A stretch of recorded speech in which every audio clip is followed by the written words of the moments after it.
Good morning children. आज आपको हम हिंदी लैंग्वेज के अंतर्गत विलोम शब्द समझाते हैं। विलोम शब्द आपने पिछली कक्षाओं में पढ़े हैं। विलोम का अर्थ उल्टा, उल्टे अर्थ वाले शब्द। विलोम शब्दों को विपरीत अर्थ वाले शब्द भी कहते हैं, विपरीतार्थक शब्द भी कहते हैं और उल्टे अर्थ वाले शब्द भी कहते हैं। तो विलोम का मतलब होता है उल्टे अर्थ वाले शब्द। विलोम जैसे इंग्लिश में ऑपोजिट, तो विलोम शब्द हम आपको देंगे, उनके विपरीत अर्थ वाले शब्द आपको लिखने हैं। जैसे यहाँ पर आकर्षण शब्द है और आकर्षण शब्द का विलोम होगा विकर्षण। यहाँ पर हमने दूसरा शब्द के लिए यहाँ पर जगह ब्लैंक छोड़ी है और शब्द इसका इधर लिखा है इस तरफ आगत। आगत का विलोम बनेगा अनागत। तो इसको आप लिखेंगे यहाँ पर, पेन के तरफ यहाँ पर लिखेंगे आप अनागत, इस तरह। फिर तीसरा शब्द है अल्प। अल्प का विलोम शब्द बनेगा, अल्प मतलब कम, और अल्प का अधिक भी और बहु भी।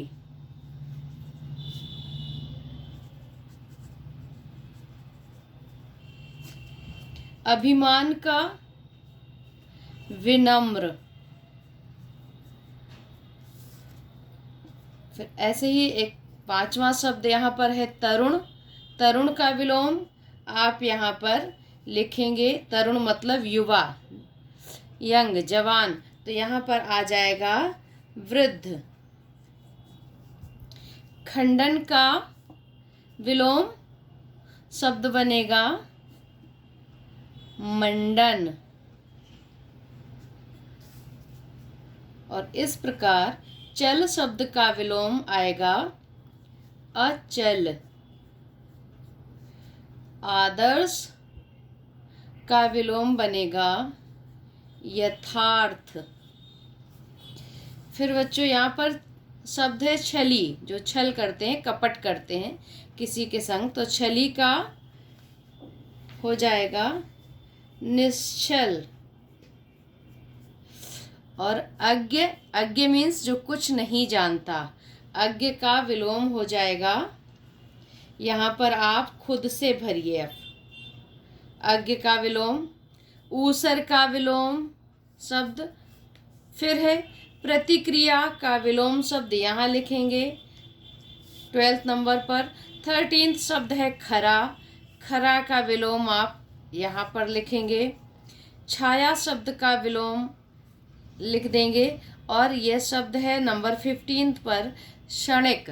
क्षणिक शब्द का विलोम आप यहाँ पर लिखेंगे और कायर का विलोम यहाँ पर लिखेंगे।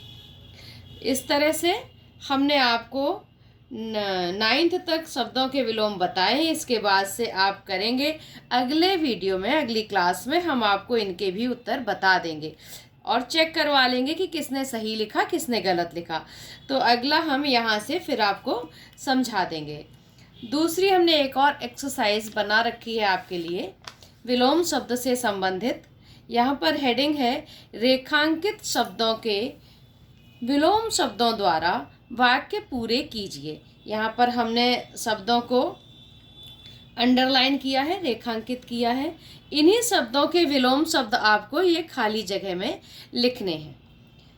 तो वाक्य पहला है, और बच्चों ये काम सारा आपको हिंदी लैंग्वेज की नोटबुक में हेडिंग डालकर विलोम शब्द और जो जो हेडिंग मेरे इसमें पड़ी हैं उन्हीं हेडिंगों को डाल करके तुम लोग लिखोगे। पिछला ये था विलोम शब्द या विपरीतार्थक शब्द, हमने उसको समझाया कि क्या होते हैं विलोम शब्द, आप सब जानते भी हो। उनके सारे यहाँ पर लिखना। दूसरी एक्सरसाइज दूसरे पेज में तुम्हारी होगी, रेखांकित शब्दों के विलोम शब्दों द्वारा वाक्य पूरे कीजिए। यहाँ पर हम आपको बताएं, पहला वाक्य है भारतीय किसान कभी डैश से परेशान हैं तो कभी अनावृष्टि से। अनावृष्टि का मतलब जानते हो, सूखा पड़ना, पानी कम बरसना। और उसी अनावृष्टि शब्द का विलोम यहाँ पर आप लिखेंगे तो होगा भारतीय किसान कभी अतिवृष्टि अतिवृष्टि से परेशान है तो कभी अनावृष्टि से। यहाँ कभी बहुत पानी बरस जाता है और कभी पानी बहुत कम बरसता है। ये हुआ। दूसरा वाक्य, अपनी डैश से अधिक व्यय करोगे तो जीवन भर कर्ज में डूबे रहोगे। यहाँ पर है व्यय। अब व्यय शब्द को हमने अंडरलाइन किया है, इसको आप भरेंगे। जिन्हें नहीं आ रहा है वो छोड़ देंगे, हम अपने अगले वीडियो में फिर इनका अर्थ हम इनके आंसर डिस्कस करेंगे। लेकिन अभी आपको लिखने हैं, कबीरदास डैश ब्रह्म के उपासक थे तो सूरदास सगुण। सगुण शब्द का यहाँ पर आपको लिखना है विलोम शब्द। चौथा वाक्य है, प्राचीन काल में जो वस्तुएं, ये खाली जगह डैश थीं, वे आज सुलभ हो गई हैं। यहाँ पर सुलभ शब्द रेखांकित है। सुलभ का विलोम शब्द आपको यहाँ पर लिखना है। पांचवा वाक्य है, राष्ट्र का डैश और पतन वहाँ के नागरिकों के चरित्र पर निर्भर होता है।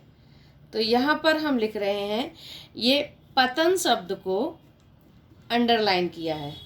तो राष्ट्र का डैश और पतन, पतन का विलोम शब्द यहाँ लिखोगे। शब्दों का सही प्रयोग न करने पर कभी कभी अर्थ का डैश हो जाता है, तो अर्थ शब्द का विलोम यहाँ लिख दोगे।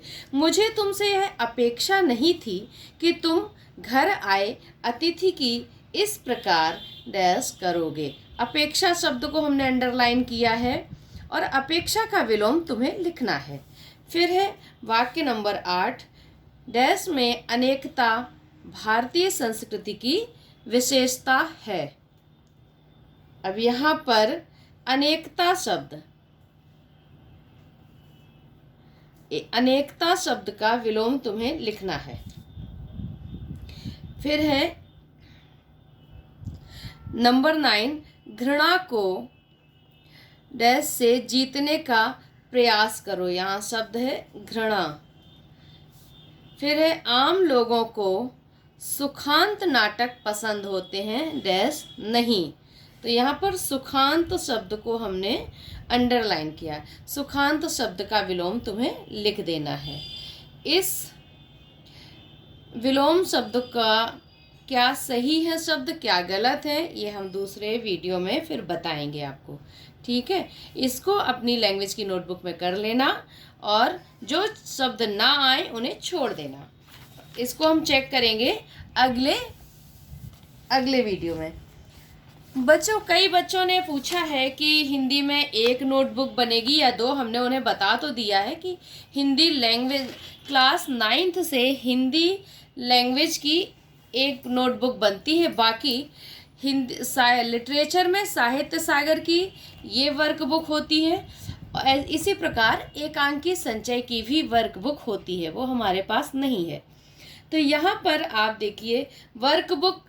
अब हमें किसी ने ये नहीं बताया कि तुम सबके पास बुक्स आ चुकी हैं या नहीं, इसीलिए हमने उस समय तुम लोगों के पास बुक्स हैं या नहीं हमें पता नहीं था। इसलिए हमने कहा था एक लिटरेचर की नोटबुक बना लो, उसी में एकांकी संचय के भी प्रश्नों को सॉल्व करो जो हम दे रहे हैं और उसी में साहित्य सागर के भी। लेकिन अगर तुम्हारे पास बुक्स आ चुकी है या है नहीं है तो मंगवा लीजिए। वो तो एक टेम्परेरी काम है कि आप एक नोटबुक बनाएं, मंगा लें और उसमें लिखें। मेन आपको मुख्य रूप से तो वर्कबुक में ही प्रश्नों के उत्तर लिखने होंगे, क्योंकि ये वर्कबुक इसलिए ज़रूरी है, क्लास 10th में भी यही चलनी है। तो इसी में आंसर आप लिखेंगे, उन्हें हम चेक करेंगे। और अब हम ये जैसे बता रहे हैं कि मान लीजिए आपको हमने साखी चैप्टर पढ़ाया था, साखी में आपको हमने समझाया और साखी पढ़ाया, गिरधर की कुंडलियाँ पढ़ाया, साखी को आपने पढ़ा। अब साखी से संबंधित प्रश्न हमने एक समझाया था कि कैसे आएंगे, उसी तरह से यहाँ पर दिया। पूरा साखी का दोहा होगा, गुरु गोविंद ये गुरु गोविंद दोऊ खड़े काके लागू पाए, बलिहारी गुरु आपने गोविंद दियो बताए। इस तरह से आपके पास पूरा दोहा लिख कर आएगा।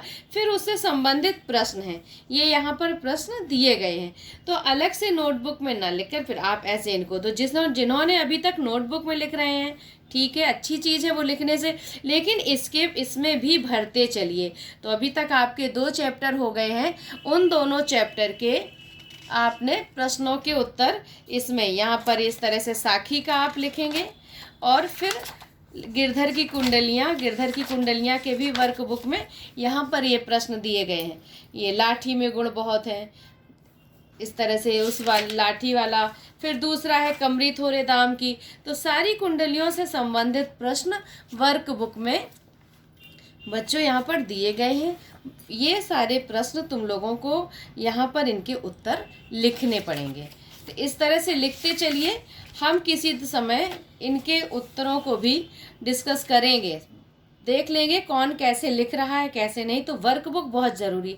पहले हमें आप लोग ये बताइए कि आप सबके पास साइंस और कॉमर्स दोनों सेक्शन के बच्चों के पास वर्कबुक आ चुकी है। तो उस तरह से हम वर्कबुक में काम कराना फिर शुरू करें। और आप अपने आप से स्वयं से भी इनके प्रश्नों के उत्तर लिखिए, क्योंकि अब क्लास 8 की तरह से सारे प्रश्नों के उत्तर डिस्कस ना हो करके जितने आप लिख लेंगे लिखें, और बाद में जो नहीं आएंगे उन्हें बता दिया जाता है। फिर भी हम प्रयास करेंगे कि अभी तुम्हें ज़्यादा से ज़्यादा हम स्वयं समझाएंगे, लेकिन आप ये हमें बताइए, जो हम पूछें उसका जवाब तुरंत दीजिए, क्योंकि अब हमारे और तुम्हारे बीच का कम्युनिकेशन सिर्फ मोबाइल ही है। इसलिए बच्चों हमें आप बताइए कि आपके पास वर्कबुक आ चुकी हैं या नहीं, और इनमें ही फिर लिखने। जिनके पास वर्कबुक आ गई हैं वो लिटरेचर की नोटबुक में अगर लिख रहे हैं तो बहुत ही अच्छा, इसमें लिखना बहुत ज़रूरी है, ठीक है। तो ये आज का काम आप जो हमने आपको विलोम शब्द दिए हैं उन्हें लैंग्वेज की नोटबुक में करिए। अगले वीडियो में हम इनके उत्तर आपको बताएंगे। Thank you. कितने मिनट